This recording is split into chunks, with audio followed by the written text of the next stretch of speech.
Hey, good morning, everybody. I hope you've had a fantastic weekend, and I hope you're in for a really good week. I want to conclude today with the subject of Saph, the giant of fear. You find his story in the book of 2 Samuel, chapter 21, and he's one of the giants that David would have had to defeat in the course of his life. But David was not alone in his fight against this giant. Now, we've looked over the course of the last week or so at what it means to understand fear.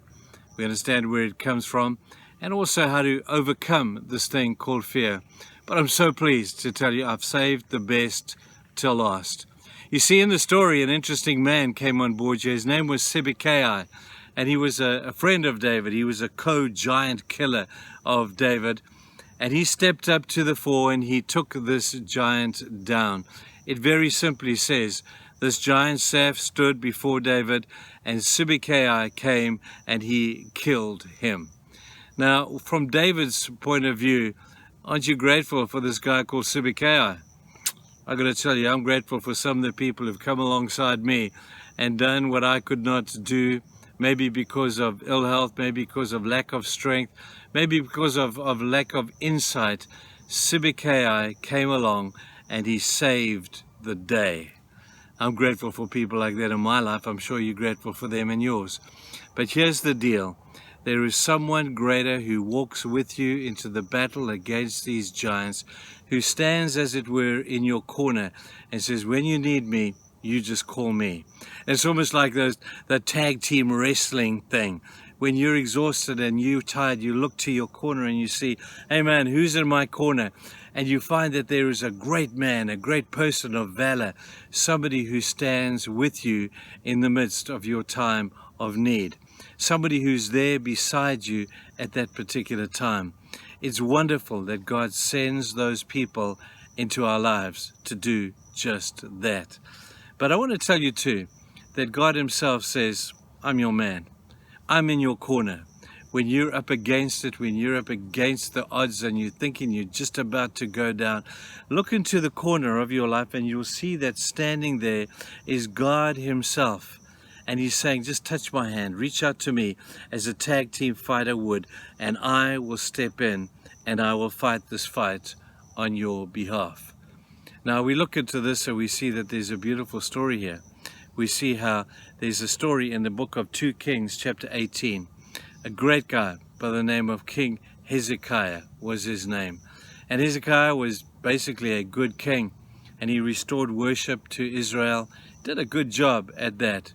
But one day Hezekiah got a letter, and this letter says, we, number of kings, have conspired against you. We have joined forces against you, and we're gonna get you. We're going to take all your wealth. We're going to take everything you have. We're going to plunder your city. We're going to take you down, Hezekiah. Hezekiah looks at the battle and says, man, this is a big one. I'm never, ever going to be able to stand alone against this number of kings and against this odds. So he does a really cool thing. You know what he does? He takes the letter that those 5 kings had written to him, and he goes to the temple. And he goes before the altar at the temple, and he lays this letter down on the temple, on the altar in the temple. And he steps back and he prays the magnificent prayer. He says, God, at this particular time, I can't fight this enemy. This is your battle. And he leaves his letter on the altar and he walks away. Well, the battle happened. God fought it on his behalf. God sent an angel and wiped out this group of kings. And it was a crazy victory. The only problem was, from Hezekiah's point of view, was that God fought on his behalf. And that's not a problem unless you have an ego, then you want to fight the battle. But there are times, people, when God's intervention is the only thing that can save you. Now, I've had a few of those where God has intervened in a supernatural kind of way and said, Trev, don't worry, I got this one. Trevor, don't worry, we've got this thing covered. And by some supernatural event or intervention, God does what only God can do. Isn't it wonderful that we have a God who says, I'll fight beside you. I'll fight with you. I'll fight because I'm in you. Do not fear.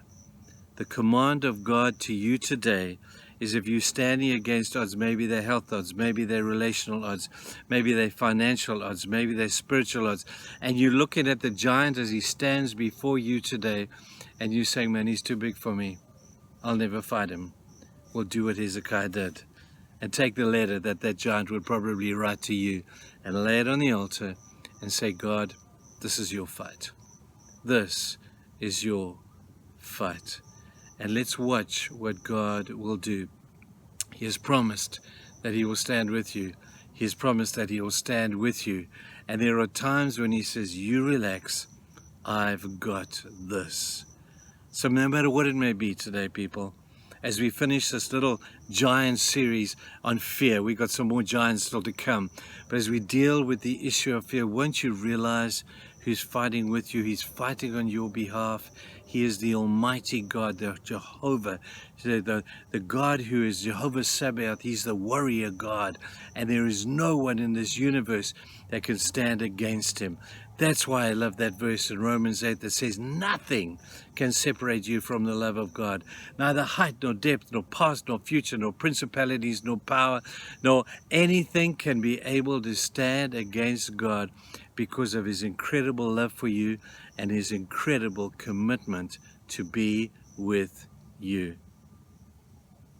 Whatever you're facing today, you do not face it alone. Look in your corner and see who stands with you. The same God that stood with Hezekiah stands with you today.